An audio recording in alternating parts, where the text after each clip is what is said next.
Oh, we'll try. There you go. Yay. Thank you all for taking care of that. So I'm going to talk with you today about ministry, which is something, of course, near and dear to my heart. But before I do, I'd like to honor those ministers who have served this congregation, starting with the Reverend Bob Lehman in 1959. Though not an ordained minister, Maurice Ogden served as a lay minister for many years. He was followed by the Reverends Lee Marie Sanchez, Karen Stoyanoff, Rika Koffel, Casey Pendel, and now me.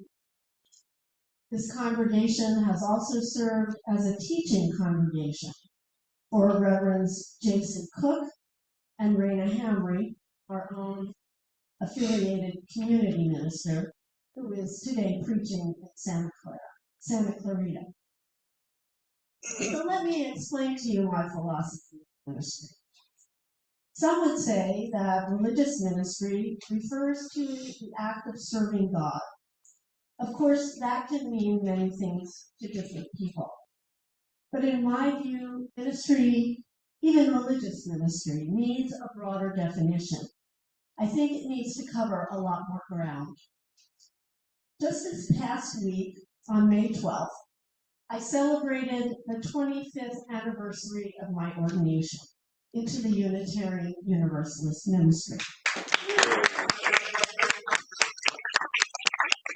And while I'm very proud of that achievement, the truth is that because of the way I think about ministry, I can now see that I actually began mine many years before I was ordained. If you don't mind, I'd like to start with a little personal history. I attended my first Unitarian Universalist worship service when I was 20 years old, and that congregation happened to be this one, or as it was called then, the Unitarian Church of Orange County in Anaheim. I attended with my former husband, Richard Scobie, on April 15, 1975. The two of us had decided that it was time to find a religious home. It was especially important for me. However, we came from different religious backgrounds, so we decided to try a youth church in the hopes that we could find common ground for worship. Perhaps you yourself have come here seeking common ground. We also came because we were a newly partnered young couple seeking a spiritual home and a way to connect with a local community. I'm wondering if perhaps you came here seeking a spiritual home and a need for community. In those days, the church was a congregation of 65 adult souls located further down Santa Ana Street on a 3-acre property right up against the 5 freeway. The worship space was set back from the road. That building, but there was another building, a separate one, on the property, and that building hadn't been used in a while. It housed 4 large religious education classrooms. However, the church didn't have any youth members. There was no religious education program, and the building sat idle most of the time. This congregation, however, was active in many other ways. It was powerfully engaged in social justice and had been for decades. We were a stop on the peace marches against the Vietnam War and the wars in Central America. We were a sanctuary congregation then and continue in that legacy today, sponsoring lunch programs for the hungry, supporting immigrants facing deportation, writing postcards to get out the vote in election season, and advocating for fair housing. From the start, this congregation taught me so much. It taught me about the political issues of the day. It also taught me about systemic wrongs and historical injustices. Perhaps you, yourself, want to play a role in social change. There's a Buddhist story about a poor man, a man beaten down by life. He was empty of home and ambition, reduced to lying in a foul gutter. This man was found by a sangha, a religious community, a teaching community, a community with a great heart and an open spirit. Those people patiently cared for that poor man. They patiently helped him and taught him until he became whole. And over time, that man joined the community in love. Eventually, the poor man became the finest teacher, priest, that the Roshi had ever known. I love that story because it's so universal. Every word and deed of that story is within the capacity of any and every religious community that is willing to love intentionally, with an open heart, and ready to teach with respect and compassion. Robert Greenleaf, author of Servant Leadership, says that such a community lifts everyone to a nobler nature. We call each other to our nobler selves. I believe lifting others to a nobler nature is at the very heart of ministry. And I believe that the heart of a congregation is such a ministry. How the congregation ministers to one another and how it is ministered to. Back in 1975, when we arrived here, my then husband had 2 young sons from a previous marriage. As I mentioned, we have no religious education, or for short, RE program. So during the services, we sent the boys and a couple of other kids to the back and to a playground that was in the back of the property. But after a while, a few more families joined the church, and the number of children swelled to 11. Children will be children, and they began their play and got very noisy. The church elders decided it was interfering with the worship service and confronted we parents. They said we needed to do something about it and sue. Somehow we'd heard about a district religious education training event that was happening at a retreat center in Santa Barbara. Honestly, I don't recall the details, but somehow I was signed up for it. And the congregation paid my way to go. I guess they felt that I was the right person for the training, and so in 1983, I attended my first Renaissance module on UU RE curriculum. It literally changed my life. I came home transformed, and the congregation's investment paid off because I immediately called a meeting of the parents when I got back. The old abandoned classroom building is still there, of course. Oh, it needed cleaning and refurbishing and repainting, but it was still there, and so we got to work. But of course, that wasn't all. We needed curriculum, we needed a program of activities, and we needed teacher volunteers. We set ourselves to the task, and it was exciting, it was challenging, it was fun. We did it together. We shared in the effort. We became great friends. Suddenly, we were sharing a vital ministry and began religiously educating our children as well as ourselves. As time passed, I was schooled and guided by the broader liberal religious education community. Directors of religious education taught me the rituals that open a meeting of any kind, be it a business meeting or a classroom. I learned that lighting the chalice was the way to create sacred space. I was schooled in the value of inspirational words to help remind us of our highest values. I was taught the importance of checking in and sharing our lived experience to build community and bring us into the present. Of course, there is the collecting and sorting of everyone's ideas, a vital activity at any union gathering. By the way, I always keep newsprints and markers close at hand just in case. I've only half jokingly said that I will be buried with markers and newsprints. It wasn't until the year 2001 that I was ordained a minister of religious education in Montclair, New Jersey.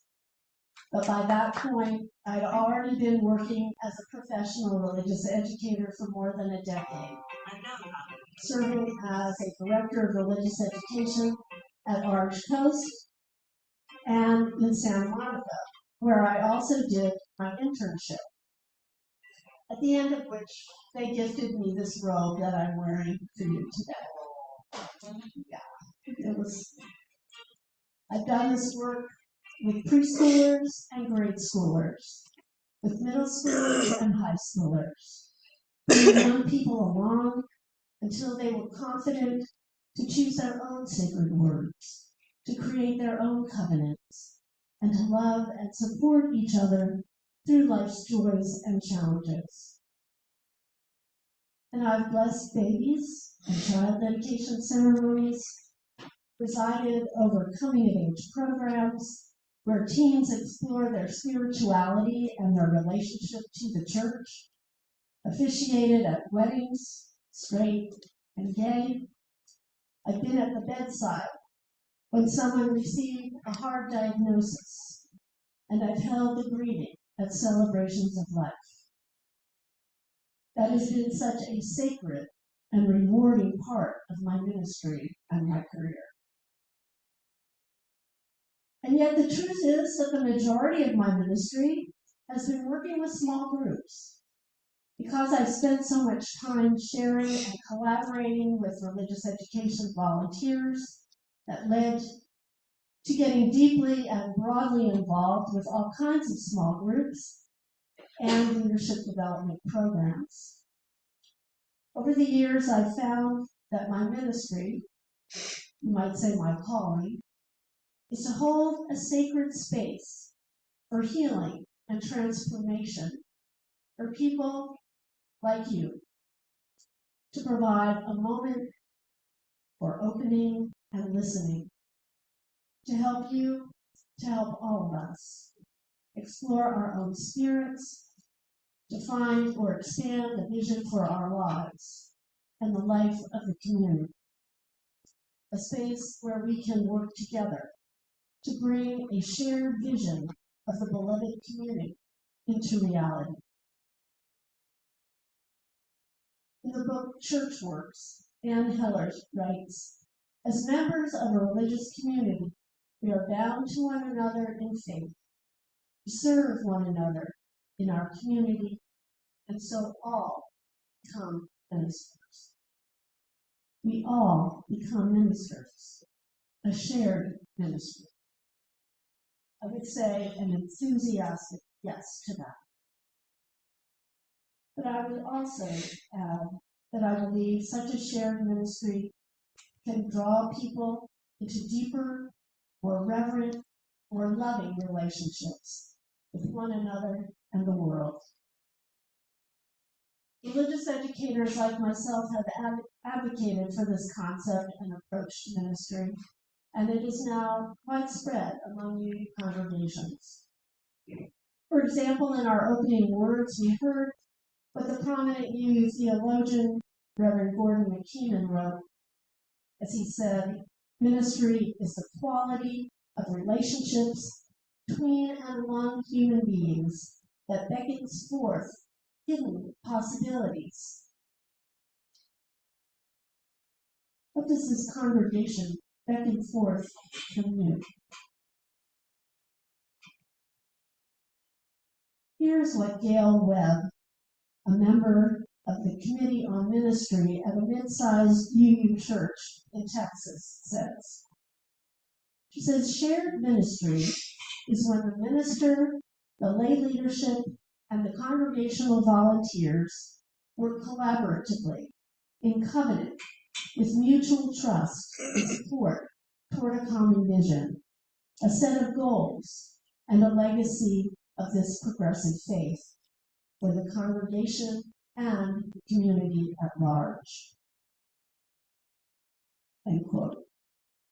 So many people recognize that ministry is not confined to ordained professionals, that ministry is the work of the entire congregation. Of course, ordained ministers, as well as religious educators and staff, can bring specialized training to facilitate and guide the church. But the true heartbeat of any congregation's ministry happens between and among the members and the paid staff. The work ministry simply means to serve. And when it comes right down to it, that's what I think all ministers try to do. But more than that, it's what we all, as members of a UU community, are here to do. I think it's one of the primary reasons we're here. Now, I've been with you for nearly 3 years. I've watched you, caring for each other, seeking truth with each other, be it political or philosophical or spiritual, making meals for members and friends, as well as those beyond our walls who are hungry, caring for our interdependent web of existence, solar panels and native gardens, and a new heat pump, memorializing our homeless neighbors who have died without shelter, fighting for justice and equity with compassion for all. You are doing the ministry of this congregation to and for each other and the wider community. You are serving. You are ministering, each of you. You're giving of yourselves, your time, your talents, your offerings and resources to bless and help one another. Antoinette Holloman is a Los Angeles-based writer and activist, an educator and membership and community engagement specialist for the UU Women's Federation. She says, church is where we do some of our greatest work, where we build some of the deepest community, and where we show those outside our communities what collective liberation looks like. What matters is the way we live our lives together, the way we sing and hug, celebrate together. Our shared ministry is making this life livable in the best and worst of times. We can only do that together. End quote. And I'll take, this idea just one step further as we approach our congregational meeting this afternoon. In his book, Serving with Grace, Lay Leadership as a Spiritual Practice, the Reverend Eric Wickstrom wrote, imagine if the practical and administrative work of the church, meetings, planning, teaching, etc., was understood not as a necessary evil, but as an integral part of the mission of the church to spiritually nurture us. What if lay leadership were not a means to an end, but an end in itself? Can you experience the meeting room as a zendo and the deliberations of a task force as a form of group prayer? Can you imagine church as a place where leadership is broadly shared among the members of the community, undertaken for the deep joy of it? End quote. So what is the ministry here at the UU Church in Anaheim?